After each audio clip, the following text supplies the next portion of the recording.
Good morning, everyone. I hope you all are having a fantastic morning where you are. I'm currently snowed in again.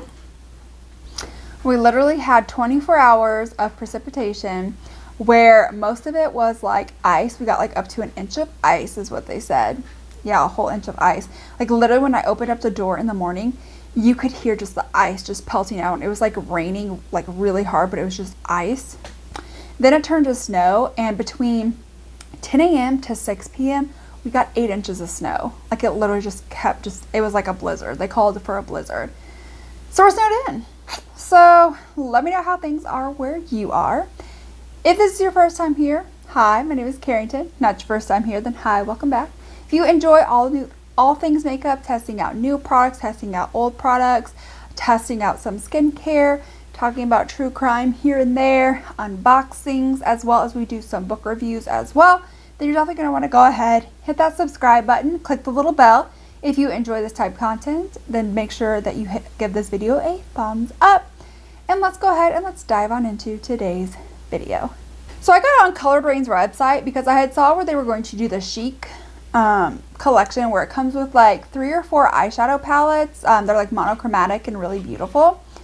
That I'm still waiting on to get. So I got them and some of them came shattered. I want to say 2 or 3 of them came completely and totally shattered. So I reached out to the company, sent pictures, things like that. And so they were supposed to send it back out. And I don't know what, and they did. I think the issue is USPS. Like it goes to like major cities and like sits there for weeks, and then it'll move on to the next major city and just like sit there for like a week. So I was supposed to get it last week. It's still sitting in Kansas City, still there. And then, then they had sent out a message saying delay due to weather. So I was like, okay, well, I'm sure eventually I'll get it. But also on that website, I saw the Botanical Collection. So in the Botanical Collection, you get 2 eyeshadow palettes, each with 6 shades. Say that 5 times fast. It comes with 2 cream blushes, 2 bullet lipsticks, 2 liquid lipsticks, a clear gloss, and 2 lip liners.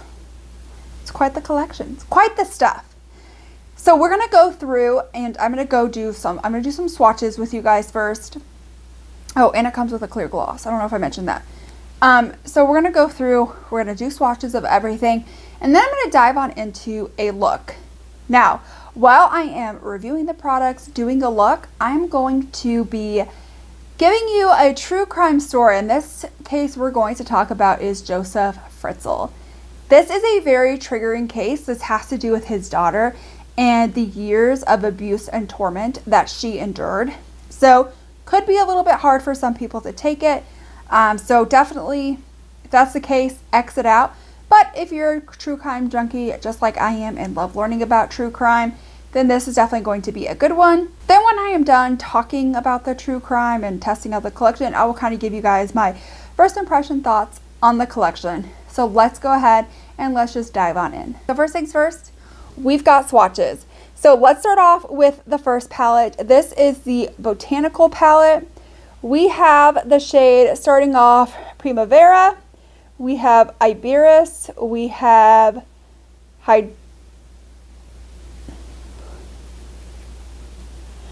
Hydrangea, we have Leonidas, we have Rose Gold. This one you can't really see. This is Cream Gerbera. Moving on to the next palette, we have Bronze Rose, Gold Rose, Emerald Rose, Chestnut Rose, Chocolate Rose, Rose, and Rosewood. So here are all the shades. I'll show you what the palettes look like. Here's the Botanical. Here is the inside. And then the next one is the Rose Garden. Here's the outside and the inside. Moving on, we have 2 cream blushes. So the first cream blush is going to be this darker one right here. This is Stiletto Rose. Then we have one that is a little bit lighter of a pink, more of like a dusty mauve. And this is the Copper Rose cream blush. Then we're gonna move on. Right here are the lipsticks. So the first lipstick shade we have right here, this is Sugar Rose. The darker bullet lipstick next to that is Lotus. Then I didn't swatch the clear gloss just because it's clear gloss. Nothing special or fancy. Then we're going to move on into the liquid lipsticks. So we have this one right here, which is Peach Rose, and this one right here is Mauve Rose. And then very last up are these lip liners. So we have one, I would say it's more of like a medium to rich brown. This is in the shade Decadent. And then the next one is like a very like plum color, and this is in the shade Queen Tings, T-I-N-G-Z. This also did not come in the collection, but I felt like we could definitely try this out. I ordered it. This is the paint base eyeshadow base with squalene and sodium hyaluronate. So we have all of this awesome stuff to try. So let's go ahead, let's dive on into a look, and let's start talking about the case of Josef Fritzel. Josef Fritzel was born in 1935, and in 1956, him and his wife, Rosemary, married. They then went on to have 3 children, including Elizabeth Fritzel, who was born in 1966. Josef Fritzel had gotten official permission in Austria to construct a cellar complex. This was at the height of the Cold War, which made getting the permission not difficult. The local council had even given him a grant to help with the cost of the building. Elizabeth was described as a troubled teen who was frequently running away from home, where she would be returned home by the police, or her father would bring her home himself. So in the summer of 1984, Joseph asked his daughter Elizabeth to help him put on a door in the cellar. Elizabeth was 18 at the time and was working as a waitress while still living at home. Elizabeth, of course, agreed and followed him down to the cellar that was in the garden beneath the family home. There were multiple locked doors, 7 specifically, before the one Joseph had asked Elizabeth to help with. Once the door was installed, Elizabeth turned to leave the cellar like any normal day. However, she would not leave the cellar for decades. Joseph, as soon as she turned to leave, took a piece of ether-soaked cloth and held it over her nose and mouth, where she immediately passed out. Joseph then locked her away in the dark dungeon. Joseph then went above ground and told everyone that he had gone out and that when he returned home, she had run away, which she had done many times before. He then made her write a letter stating she had left her parents and not to look for her or she would flee the country. Everyone, of course, believed him, including her mother, because she had done this numerous times before, including getting as far as Vienna with one of her friends. Joseph then made it even more believable when he filed a police report and had her remain on the Interpol missing person list. At first, Joseph strapped her to a metal bed with an iron chain where she could only move half a meter on either side of the bed, where she had a bucket to use the bathroom in. After about 2 days, he then let her have a little more freedom by attaching the chain to her waist. She would wear this for 6 to 9 months before he took it off her because it was interfering with his ability to assault her. He would sexually abuse her multiple times a day from the second day of her incarceration until she was finally released 24 years later. The dungeon was cold and dark and damp, where there were rats that she would at times have to catch with her bare hands. Water ran off the walls and would soak the floor, where she had to use towels to soak it up. In the summer, it was as hot as a sauna. She said that was one of the most miserable months of her life. While she was in the basement, Joseph would make her write letters to her family, stating that she had run away but that she was fine and not to come looking for her. He would even go as far as going to other countries, hundreds of miles away, to be able to mail them from those local post offices to make it look even more believable. Over the course of 25 years, she would give birth to 7 babies, who would often have to sit there and watch while she was abused. She was given no medical help to deliver the babies, and he would give her a book on childbirth, dirty scissors, and disinfectant. 3 of these children would mysteriously appear on his and her mother's doorstep with a letter stating that they were hers and that she could not take care of them. Joseph would also drive hundreds of miles away so he could put the letters in the post office where it would be stamped in a different area so no one would catch on. One of the children, Michael, who was a twin, died shortly after birth as he was born prematurely, and Joseph would not get him medical care. Joseph then took the baby and burned him in the incinerator.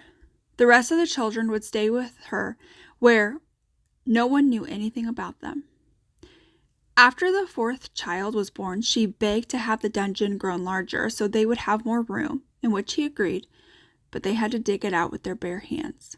And they did. Joseph would frequently threaten the ones in the dungeon by saying, "If you do not do as I say, your treatment will get worse and you will never escape from here." He even threatened to kill them all. He would constantly beat and kick Elizabeth. He would assault her often, making her act out violent scenes from adult films. This abuse would leave a lasting impact. He would also cut off the power to the dungeon for days at a time and not feed or give them water for days if they acted out. Finally, the ordeal ended for her when her daughter, Kristen, who was 19, became gravely ill. Elizabeth begged her father to take them to the hospital. He had first denied, stating she could care for the sick girl, but after much pleading, he agreed to take her to the hospital. He told the hospital staff that she had returned from her sect and appeared on his doorstep and saw that Kirsten was sick and then brought them here. Kirsten was in kidney failure and was feared to not make it. The doctors and police did not believe his story, especially since he was doing all the talking and Elizabeth was unable to say a word. They then took her to another room away from her father, where she was not wanting to talk for fear of what would happen. But the police threatened to charge her with child abuse and neglect, and if the girl died, she would be charged with that as well. She then looked at the officers and said, quote, "I will tell you everything, only if you promise me I never have to see my father again." End quote. The police immediately agreed, and she told them everything. She told them the truth. Josef Fritzel was immediately arrested. His lawyer, during the trial, tried to paint him as a caring man and a good father, who took good care of both families.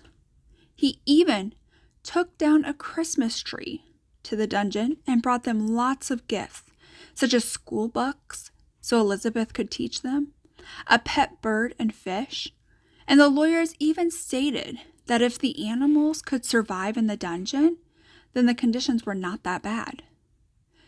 Joseph stated that he had abused her since the age of 12 and decided to imprison her because she did not adhere to rules anymore. Joseph stated that he acted this way because of his upbringing, stating he was treated very poorly by both his mother and father. He told a psychiatrist that he was born to be this way and that he had held himself back for quite some time and that he could have acted a lot worse, so it wasn't so bad he had locked her up. However, Elizabeth's 11-hour recorded testimony was so harrowing that some jurors had to watch in short bursts. It was this testimony that convinced the court of his evil crimes, and he was sentenced to life in prison. He was 73 years old at the time, and he is still currently in Austria's Garstens Abbey prison. After this, Elizabeth and all 6 children were given intense therapy for years. At first, Stefan, one of the children, could not walk upright because of having to stoop for so long. Kirsten was so traumatized that she pulled her hair out in clumps and shredded her dresses. All 3 children in the dungeon had many medical and psychological trauma, while the upstairs children were traumatized to learn the truth. There's a lot of speculation that the mother, Rosemary, had something to do with it, but she was quickly cleared. Elizabeth couldn't believe that her mother would believe her father's lies and would say that she would never come back and just give up her children. However, it turns out that Rosemary is now able to see the grandchildren once a week, and her and Elizabeth are building a bond. At the age of 52, Elizabeth found true love with the 29-year-old bodyguard Thomas Wagner in 2019. They are all living well, and Elizabeth states, it's just taking one day at a time. All right, so here we are with the completed look. I hope you enjoyed a little bit of the true crime story. Now let's get into some of my final thoughts on the products. So first things first, this eyeshadow primer base, this dries down really fast. I will say it is very, very white, very, very pigmented. My advice, if using this, take a little bit on your finger, put it on there, and either take a wet sponge and hurry up and blend that part out, your fingers, whatever it is, a brush, whatever it is you would like to use, and move quickly, and then move on to the other eye. This, I felt like with this eye, I didn't get as much of it blended out, so it kind of just sat all in this area. It did eventually, like with my finger and some serious like tugging, blend it out, but in terms of doing both eyes at once, no. You need to prime one and work fast. In regards to how well my eyeshadows look on top of it, I mean, I think it looks okay. You know, I'd have to do more of like wearing it for a while to really give it a full test. I don't think wearing this for an hour while I did my whole makeup necessarily going to be the end all be all tell all. All right, moving on to the palettes. We have the Botanical. I dipped it into a couple shades from every palette. I used this shade, this shade, this shade, and this shade in this palette. And then for the Botanical, I went in with this shade, and this shade. I would say they're both really beautiful. I don't necessarily, I do find that they're somewhat similar. I wouldn't say identical. You have two dark shades. This one's a little bit more pinky. This one's a little bit more brown. You have a cream colored shade. This one you don't really have much of a lid setting shade. You have a really light one in here. These two shades, like on the ends, are really close together. You get some gold, you get a green, you get one gold, a pink, and a greenish type color. So, but they are all very different. They're not exactly the same. So I would say, you know, if you kind of want to have the whole collection, you like the different, you know, ways you can combine these, I would say get both. If you only had to pick one, I don't think it's going to matter. I think they're both really beautiful. I think they have extraordinary quality. The mattes are super pigmented. They had a little bit of kick up in the pan, but I didn't really notice a lot of fallout on the face in terms of the matte. I think that they blended out beautifully. They were pigmented. I had no issues with them blending together. It really was an effortless look. The palettes were really effortless, easy to work with. The shimmers don't really do so well with a brush. I feel like applying it with the finger is the best way to go with these. I did try using like a tiny brush to like pick up, because I have like the mattes on the, and then I went in with like the darker gold, and then went in with a lighter gold. I didn't find like a wet brush was extremely helpful, or just like a regular brush. I really just think that your fingers are going to be the best with this. But even with a finger, they are extraordinarily beautiful. I think they went nicely. These are really great palettes. Honestly, hadn't bought anything from Coloured Raine since they released the Queen of Hearts palette, and I really like that. And like, honestly, I haven't bought anything else from Coloured Raine, and their quality is pretty good.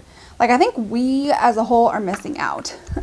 All right, moving on to these cream blushes. These are so pigmented. So before the cream blushes, I had put on a bronzer, a cream bronzer. And then I went in with these. And then I sat my face with powder. Here's the thing, you can still see the blush. It's very beautiful, but I couldn't see the bronzer anymore. So I did go in with a powder bronzer, and I went in over with a highlight from the Midas Cosmetics Dawn palette. Just got that, testing that out. And so I went back over with some bronzer, added some bronzer to the forehead. But even then, I did not have to apply a powder blush. Like, these are very, very pigmented. They blended out. I think I went in with too much on the sponge. I don't think I was as prepared for how pigmented it was going to be. So I think I may have went in with way too much on the sponge when I went into these. I honestly think like just take like one swipe and dab it on, especially if you're like really fair. So I'm super fair. So for me being super fair, I think I just need to like swipe it once and then dab and then build up if I need to, and not just like coat my sponge and then go in like I do with most cream blushes. These are really nice and pigmented. I didn't find that they, you know, pilled up my foundation or anything. I think that they are really good cream blushes, really nice and pigmented. In terms of these liners, they're very nice. They're very creamy. Okay, listen, these are still here. Like, these are going to be long-lasting liners. I went over these with a makeup sponge, or no. I went over these with a makeup eraser, and literally they're still there. And like, here I am going in with my finger. Like, I'm having to like, in order to even get it to like somewhat move, I have to go in really rough. So I think these are going to be really good, long-lasting lip liners. The only downside with these is, let me find the one that I actually use. This one. It originally comes with a nice point, but I don't know if you can tell. Like, the point is kind of, come on, focus. It's kind of still there, but it's not like as sharp and precise. So my lines started getting a little bit like crazy, and literally all I've done so far is just swatch them. And then just from like here to here, the nub just really just like the sharp point really rubbed away. So they are really nice and creamy, long lasting, but that nub did not last. In terms of these bullet lipsticks, they are very, very creamy. And I would say almost in a way kind of hydrating. They're very, very comfortable. Like, I have no issues with them. I think like it went together really well. It was easy to blend the lines into the lipstick. Like, it's a really good formula. In terms of the liquid lipstick, what are these called? It just said, yeah, it just says liquid lipstick. It doesn't say if it's like matte or, so these are matte liquid lipsticks according to the box. So I just like kind of dabbed it in the center. I found that it kind of took a while to dry down, and even when I started applying the gloss, I didn't feel that it was totally dried down. So that's a formula I kind of want to play around with. Maybe it was because of like the lipstick underneath, that it was just so creamy that didn't really feel like it dried down. But I did lighten up the center with it, and I think it turned out beautiful. And then for this clear gloss, it's okay. I wouldn't say I'm mind blown, because not a lot comes off on this thing. Like, literally, this is how much came off both sides. It just doesn't feel like much. Like, it just feels like a very thin gloss. I don't find it to be as like thick and goopy. So if you like a very thin gloss where it feels like there's not a lot on there, but I mean, I can still feel the hydration. I don't necessarily know if the hydration is from the lipstick or this. I'm gonna have to play around with it a little bit more, but it just doesn't feel like it gave a lot. It does feel slightly sticky. I don't notice the stickiness on my lips, but again, like, you just don't get a lot off with the applicator. Like, usually most times when I go into a gloss, I can do like the whole bottom lip with one side and the top lip with the other. And with this, I felt like I could only do half of my lips with it. So it's just one I'm gonna have to play around with when I'm not like layering a whole bunch of stuff, and just give it each of them a shot. But overall, like, I don't hear anybody talk about Coloured Raine anymore. And I feel like it's really slept on. Like, this is a really good brand. Like, I really enjoyed the look I created. I really enjoyed the products that I use. Their formula is incredible. Their eyeshadow formula is incredible. Their cream blushes are nice and pigmented. Like, there was nothing on here today where I was like, wow, that was a miss. Like I was like, woo, missed the mark. No, instead I was like, wow, I really enjoy everything that I tried. That is it for today's video. I hope that you guys enjoyed. If you did, definitely give this video a thumbs up. This lets me know you enjoy. This lets YouTube know. If you have not yet subscribed, go ahead, hit that subscribe button, click the little bell. I try to do these like testing out new makeup while talking about a true crime. Try to do that monthly, so if you enjoy this, make sure you subscribe, click the little bell, hit that like button, and I will see you all in my next one.